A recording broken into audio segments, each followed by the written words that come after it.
소록도 가는 길 89회. 순영은 유민 대신에 그와 같이 일을 해줄 사람이 없다는 것을 안다. 그동안 유민은 자신의 일처럼 열심히 최선을 다해 일을 해주었고 한 가족처럼 자신을 늘 생각하며 많은 도움이 되었다.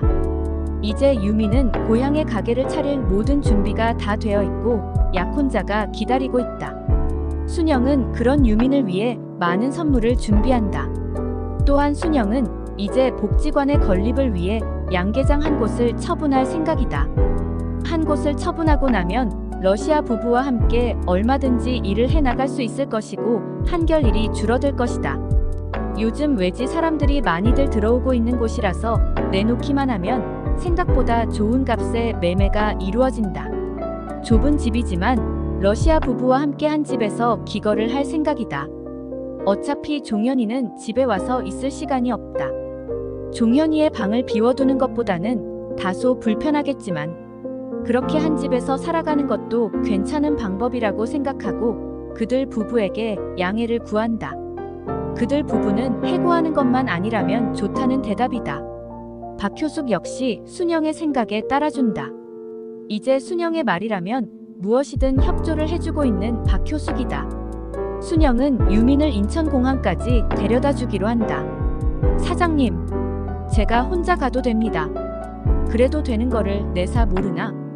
핑계 김에 내도 서울을 가서 우리 종현이도 보고 내 엄니도 보고 오려고 그러는 거이지. 그러면 공항까지 제가 운전을 하고 가겠습니다. 그리 하이소. 그라고 누님이나 매형에게 꼭 안부를 전해주소. 순영은 지금도 정씨 부부를 생각한다. 유민의 트렁크는 3개나 된다. 이곳에 나올 때는 작은 가방 하나만을 달랑 들고 나왔던 유민이다. 그런 유민이 들어갈 때는 커다란 트렁크가 3개나 된 것이다. 결혼을 위해 자신의 신부에게 줄 선물과 가족들의 선물 그리고 그동안 이곳에서 사입었던 옷들이다. 유민씨, 부자 되어서 가니 내도 참으로 좋소. 네. 이 모든 것이 사장님 덕분이 아니고 무엇이겠습니까? 누님과 매형께서도 지금까지 늘 사장님을 잊지 않고 계시다고 하시네요. 사장님을 만나지 못했더라면 고생은 고생대로 하고 맨손으로 들어가 그 고생을 평생 할 것인데 지금은 참으로 편안하고 행복해 하시더군요. 그것이 어데네 때문이요. 정씨 부부가 얼마나 성실하게 일을 해주었는지 내도 한시도 잊지 못하고 있다는 거 아이요. 제게도 너무 잘해주셨고 믿음을 주셨기에 참으로 그 고마움을 평생 동안 잊지 못할 것입니다. 유민은 진심으로 순영을 잊지 못할 것이라는 생각을 한다. 온갖 어려움과 수없이 많은 장애를 딛고서 굳건히 일어서는 여장부를 본 유민이었다. 아무리 힘들고 어려운 일이 있어도 결코 좌절하거나 쓰러지지 않는 여장부라고 생각하는 유민이다. 작고 조그만 몸매에서 어디에서 그런 힘과 용기가 솟아나는 것일까 싶은 생각을 하면서 그런 순영을 유민은 존경한다는 생각을 한다. 한없이 나약하고 금방이라도 쓰러질 것만 같은 가녀린 몸매였다.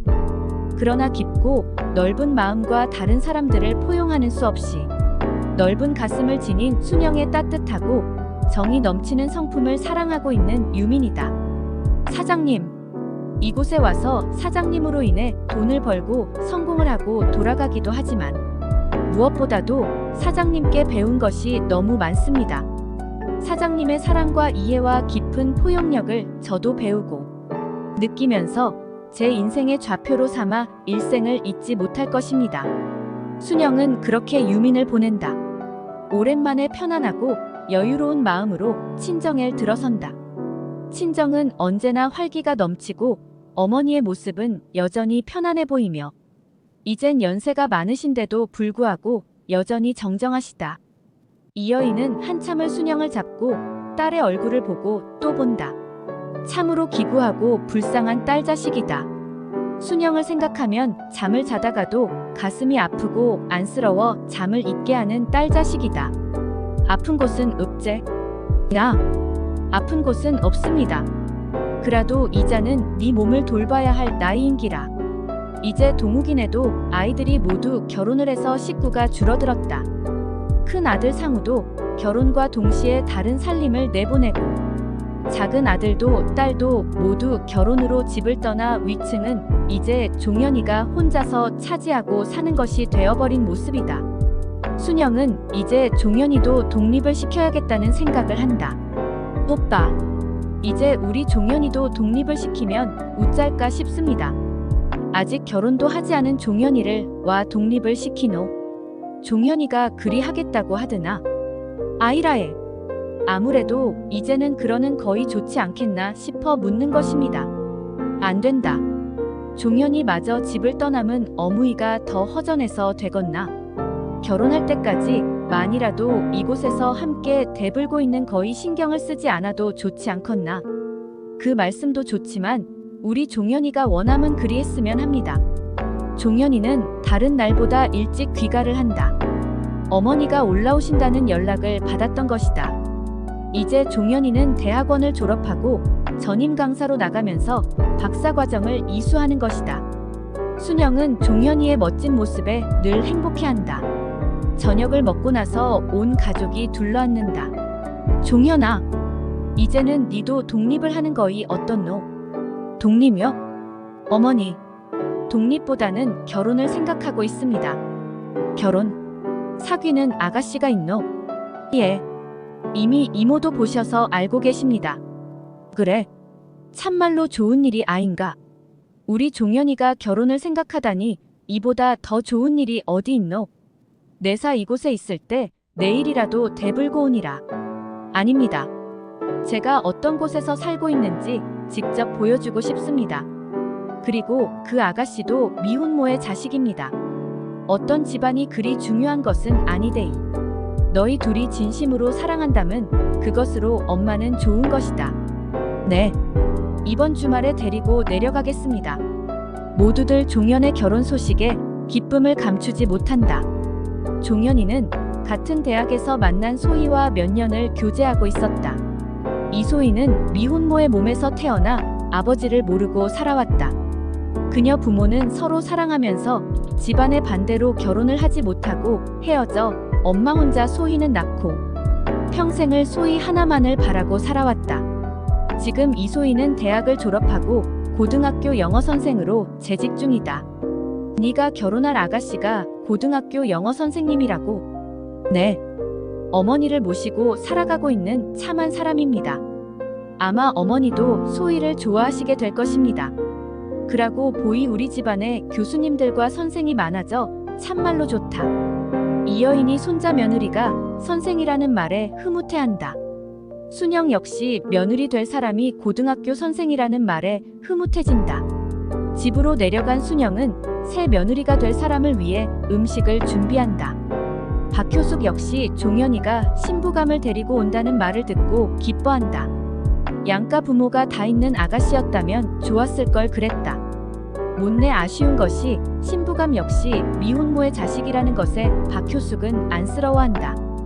어머님, 그런 것들이 무슨 소용이 있겠습니까? 둘이서 서로 사랑하고 행복하게 산다면 그런 것은 아무러면 웃던가요? 그렇기는 하다마는 그래도 우리 종현이가 장인 사랑을 듬뿍 받는 모습이 좋지 않겠냐? 야, 하지만 무엇보다 중요한 것은 본인이 어떤 사람인가 하는 거입니다. 아무리 부모가 좋은 사람이라도 본인이 힘들고 피곤한 사람보다는 서로 사랑하고 아껴주는 마음이 제일이라요. 박효숙은 있는 솜씨를 발휘해서 음식을 한다. 종현이는 이른 아침에 출발을 하겠다는 전화를 한다. 순영은 더욱 바빠진다. 점심때쯤이면 도착하리라는 생각을 하고 박효숙과 부지런히 손을 놀려 음식을 준비한다. 모든 준비가 끝나자마자 기다렸다는 듯 종현이 도착한다. 할머니, 어머니, 저희들 왔습니다. 종현이의 음성으로 박효숙과 순영은 주방에서 나온다. 우리 아들 왔나? 어서들 오너라.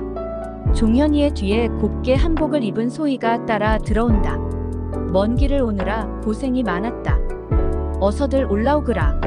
종현이는 손에 들고 있는 물건들을 내려놓고 소희가 들어가도록 기다린다. 그들은 박효숙과 순영에게 큰 절로 인사를 한다. 오느라 고생 많았제? 어머님, 그리고 할머님, 이렇게 초대를 해주시고 환대를 해주셔서 감사드립니다. 소희는 예의 바르게 인사를 한다. 순영은 소희의 참한 모습에 마음이 안심이 된다. 억척스럽지 않고 조신하고 참한 인상이 마음에 든 것이다. 박효숙 역시 소희의 모습에 안도의 숨을 내쉰다. 어머니, 소희가 준비해 온 것들입니다. 그냥 와도 되는 것을 뭐하러 이렇게 많이 준비했노? 이곳에 들어서면서 닭똥 냄새가 많이 나제? 아닙니다. 동네가 지금까지 보아왔던 동네하고는 다르다는 것을 생각을 했지만 맡기 힘들 정도는 아닙니다.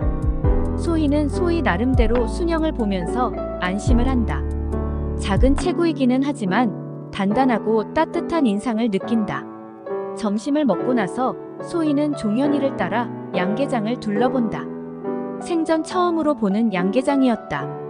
계란을 주워들기도 하고 수많은 닭들을 보며 놀라워하면서 소희는 이곳저곳을 구경한다. 닭똥 냄새로 인상을 쓰지 않고 종현이를 따라다니며 이것저것을 묻곤 한다. 그런 소희의 부침성 있는 상냥한 성품을 보며 순영의 얼굴에는 웃음이 번지고 있다. 종현이의 결혼은 급진적으로 이루어진다. 양가 모두 집안이 번잡한 것도 아니고 체면 칠해를 내세울 것도 없다. 상견례라고 해야 소희 어머니와 외삼촌이 전부였고 순영과 박효숙 그리고 이모와 삼촌이 또한 전부였다. 순영은 모든 결혼식 준비를 순미에게 맡긴다. 이미 집은 준비가 되어 있었고 집의 살림은 신부 측에서 알아서 하는 일이니 순영으로서는 별다른 신경을 쓸 일은 없다. 순영은 소희에게 문희옥으로부터 받은 패물함을 건네준다. 아가, 이것은 내 양어머님으로부터 받은 것이다. 너그들이 바라는 명품은 아니지만 그런대로 값지고 소중한 것들인기라. 네 마음에 들었으면 한데이. 소희는 패물함을 열어보고 놀란다. 어머님, 이 좋은 것들을 제가 받아도 되는 것인지요? 오야, 내가 네 아님은 줄 사람이 누가 있겠노? 니도 보다시피 내 손이 이래가 한 번도 끼워보지 못하고 그대로 간직하고 있었던 것들이다. 행여 디자인이 마음에 들지 않으면 새로 세팅을 해도 좋다. 아닙니다. 이 상태로 소중하게 간직을 하겠습니다. 소희는 순영의 깊은 마음을 간직하겠다는 듯이 말을 한다. 글 일향 이봉우. 계속됩니다. 구독과 좋아요 눌러주세요.